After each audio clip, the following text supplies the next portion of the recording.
This video will give you an idea of how Whale the card game is played. We'll be seeing a game from my perspective as I explain how everything works. I'm Matthew. No, I'm Abe, and I'm playing with my two bestest friends, Barry and Connor, who I know are never gonna screw me over in Whale the card game. The game starts with character drafting. During the game, all of us are going to have 3 characters in front of us. So we've all been dealt 3 cards, and we are all choosing our first card right now. The deck of 20 character cards were, of course, thoroughly shuffled before dealing. Barry's got his 3 cards, Connor's got his 3 cards, and let's see what we got. I got Platypus, Monolith, and Montana Face. Now, I like the Monolith, so I'm going to choose it from this selection. I put it face down, and I wait for Barry and Connor to also make their selection. Looks like they're done. Okay, let's see what everyone chose. Barry picked Whale. Connor picked If Theodore Roosevelt Were a Rabbit. And I've got my Monolith, so I'm passing my other 2 cards to Barry. So at this point, I know he's either going to have a Platypus or a Montana Face. Let's see what he picks. Let's see what we get from Connor. It's another If Theodore Roosevelt Were a Rabbit, and a pig. Well, I'm going to go with the pig here, knowing that I'm now basically going to give my last character, If Theodore Roosevelt Were a Rabbit, to Barry, so he's going to have to play with that one. All right, everyone made their choice. Barry picked Montana Face. Connor picked Duck. All right, now we finally just passed the card that we have in our hands to our neighbor. So I'm giving my rabbit to Barry. Barry gives his Platypus to Connor. And let's see what we get from Connor. It's Murphy. All right, so we now all have 3 characters. And these will be our characters for the rest of this game. All right, time for round 1. The 48 item cards are shuffled. There are 24 items in the base set of the game. And there is 1 more copy of each in the deck. So there's 2 of each item in the game. Everyone is dealt 4 item cards. And now we have the same drafting procedure. I will pick 1 item from these 4, keep it in my hand, and pass the rest to Barry. Now, at no point is anyone going to reveal what they chose. They simply take the card into their hand, and hands in this game are private. I don't want anyone to look at my hands. All right, so these are the first 4 choices I get. Panda Bear Unicorn. Now, this item will give Barry's Theodore Roosevelt 3 points, which is a lot in this game. So I'm considering keeping it myself so that he won't get it. This is hate drafting. And I can always put it on my Monolith and still get 1 point out of it. But I can also choose something else, pass the other 3 items, including Panda Bear Unicorn, to Barry, knowing he's most likely going to choose it, and then use that information to my advantage. And that's what I'm going to do. I hope it won't backfire, but I'm not going to hate draft. As a matter of fact, I'm going to choose Hitler Truck, which is another item that can get him points. So I take that card to my hand, and when everyone's ready, I will pass the other 3 hidden face down to Barry. And I get 3 cards from Connor. I choose another card from this selection for my hand, pass the other 2 to Barry, and we continue until we all have a hand of 4, and the game can begin. Well, since I bought the game and everyone likes me, I get to play first. Every turn, all I can do is play 1 card. I can assign my cards, my items, to any of the 3 characters I chose. Any item. Doesn't matter which one, they can all be assigned to my 3 characters. Take, for instance, this calculator. I could assign it to my Monolith, my pig, or my Murphy. Simply by putting it either underneath it or slightly over the character, as long as it's clear which character I'm assigning this item to.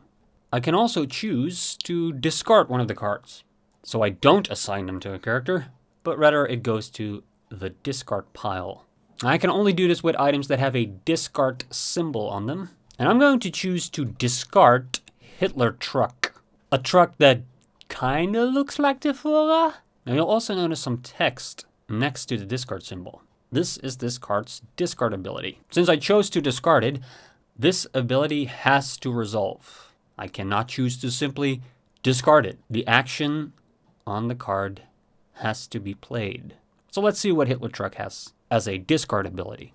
Name an item card. Any player holding this card reveals it. Choose one of the players who revealed their card. They discard the item and draw a new item from the item stack. I'm going to name Panda Bear Unicorn. As I thought, Barry indeed chose that item.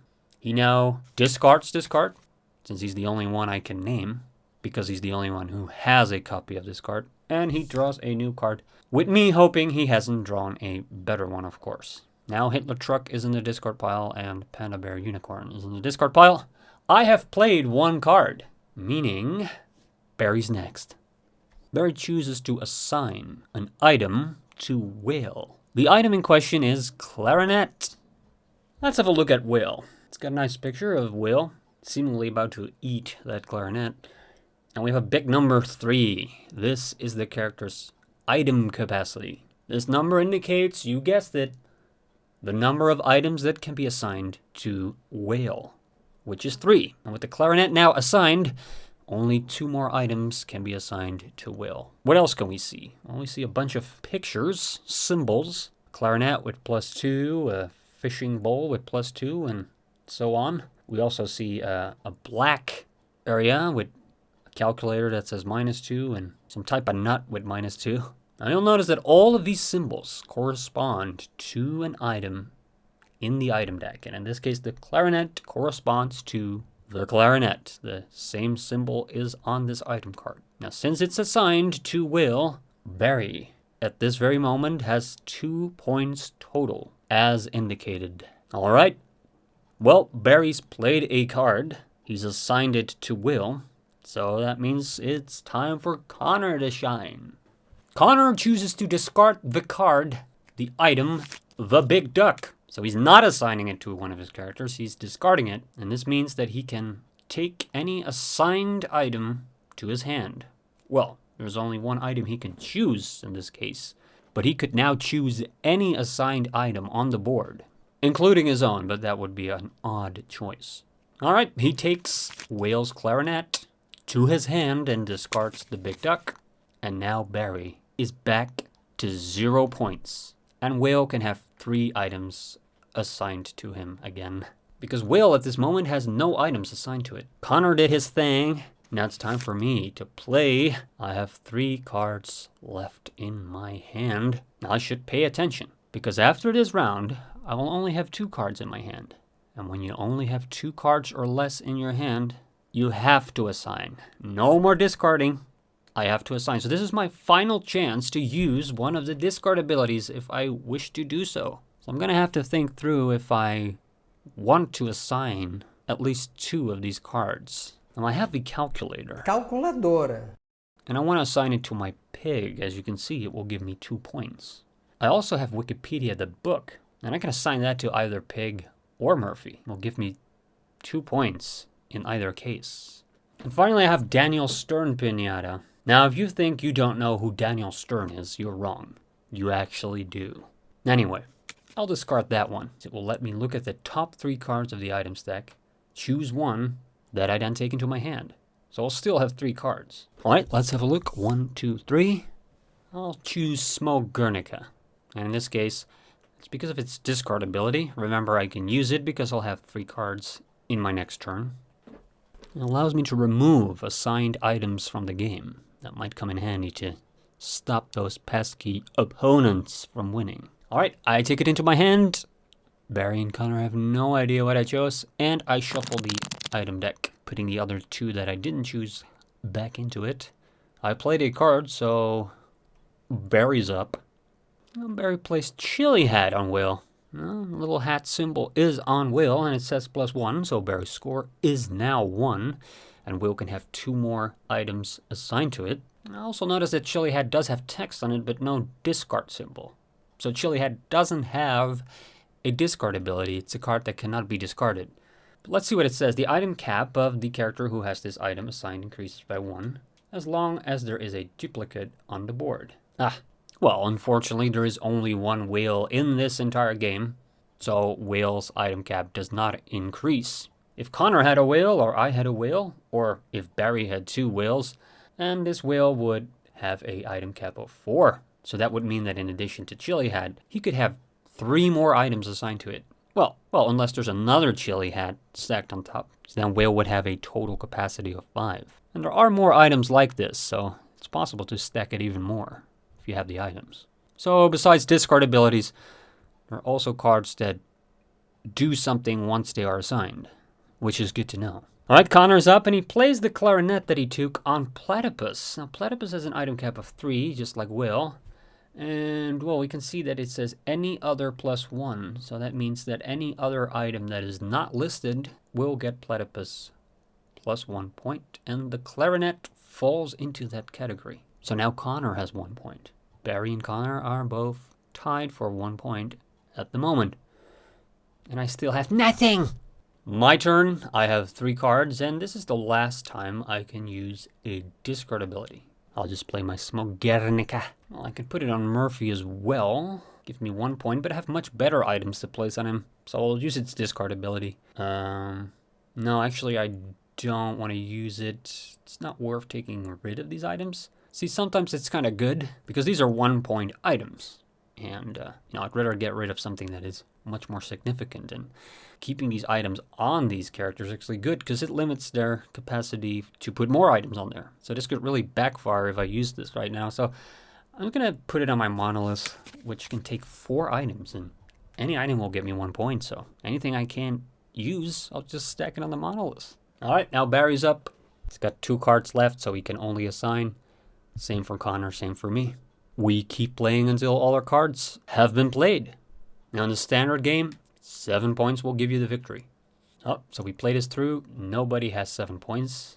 Nobody has any cards left, so we draft 4 new ones, exactly the same way we did last time. And we do this with the remaining cards in the pile, so the discard pile remains untouched. So we draft 4 more items. We play exactly the same way we did the previous round. As soon as somebody hits the 7 points, that player is the winner. If there is nobody with 7 points at the end of the round, a 3rd round starts. Exactly the same way as we have seen in the other 2 rounds. Except now, 7 points will not be an instant victory, but you have to make sure that you still have them by the end of round 3. So that's the only difference there. When you find yourself in a situation where you have to assign, all your character cards are already full, you may remove an item from one of your characters, discard it, and assign the new item. This is only allowed when you have to assign, and there's absolutely no character free to assign it to. If there's still no winner after round 7, the discard pile is shuffled back into the item card deck. Each player draws 2 cards, and players take turns assigning items until a winner emerges. Hopefully this has given you a good picture of the basics of Whale the card game. You can download the rulebook for more details. And remember, if you and your friends think of a new way to play for more points, or a different way to draft the cards, no one's going to stop you from doing it. At the end of the day, card game is only as fun as your friends make it out to be.